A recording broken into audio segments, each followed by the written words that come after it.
This is section 3.5. It is the end of chapter 3, part 3.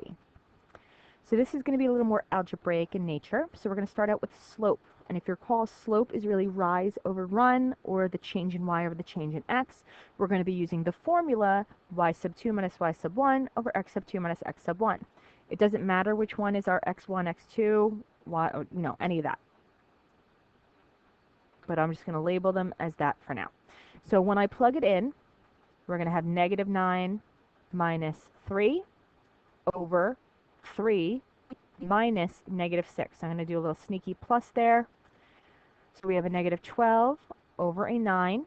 And when we're reducing slopes, we always want to reduce our slopes. We are not going to turn them into decimals, and we're not going to turn them into mixed numbers. We're just going to reduce as it is into another improper fraction.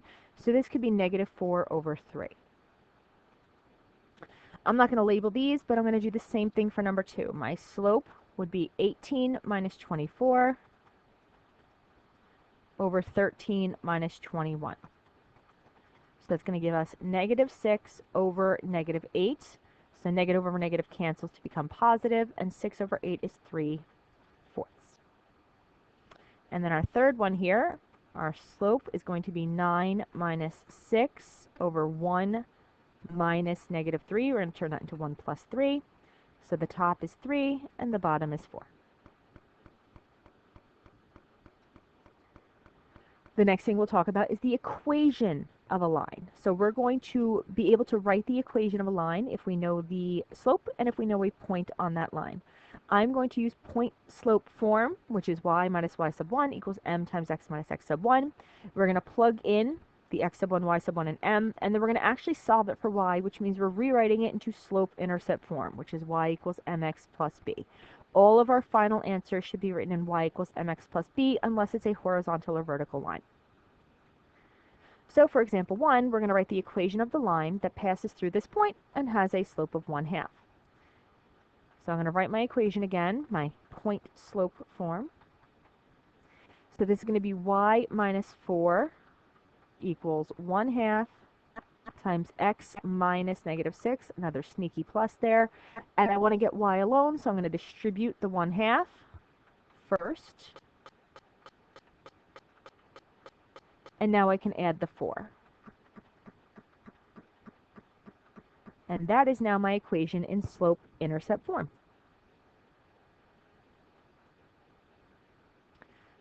So here's the real reason we're talking about all of this.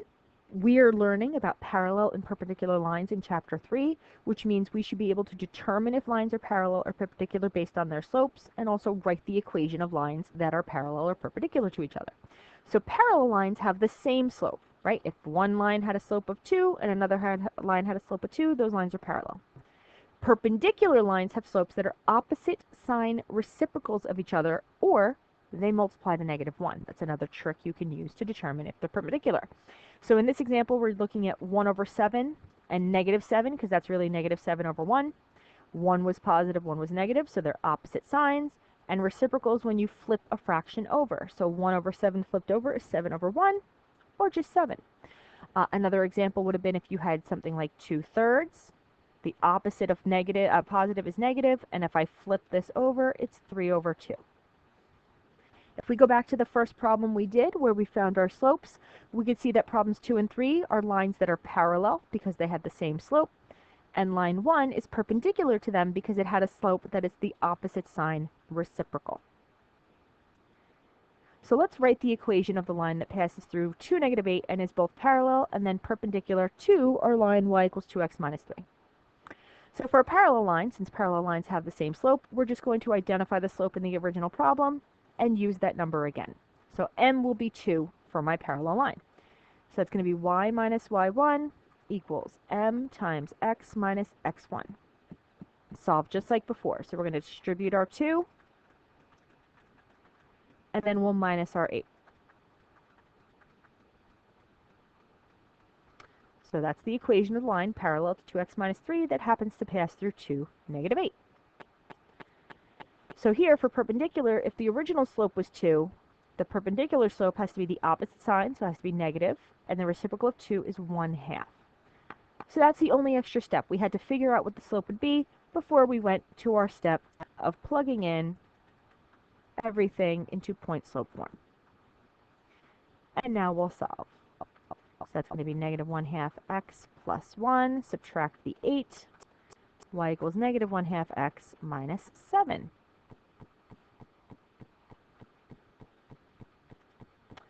So here's a try problem for you. Pause if you'd like. Answers are posted online. So we're looking at the equations before of diagonal lines.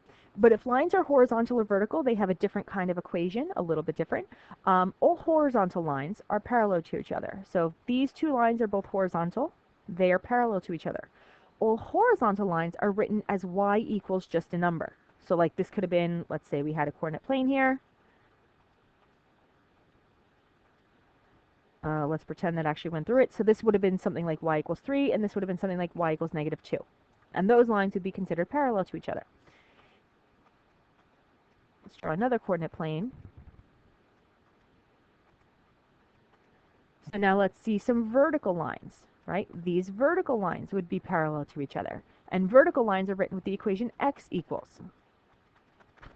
So these two lines would be parallel. All horizontal lines are perpendicular to all vertical lines. So x equals negative 3 would be perpendicular to y equals 3. Or x equals negative 3 is perpendicular to y equals negative 2. I know I use the same kind of numbers, opposite signs. Don't let that confuse you. So if we want to write the equation of a line that passes through 4, 5 and is parallel to the line y equals 6, if it's going to be parallel to this, it has to match this. So it's just going to be y equals. And if I look at the ordered pair, the y number was 5. And that's it. That's all we have to do for that problem. If I want to go perpendicular to the line y equals 6, I'm going to go opposite of y. It's going to be x equals. And in this problem, the x value is 4. So that's the equation of that line. So here's the last try problem. Pause if you'd like. But this is the end of part 3 of chapter 3.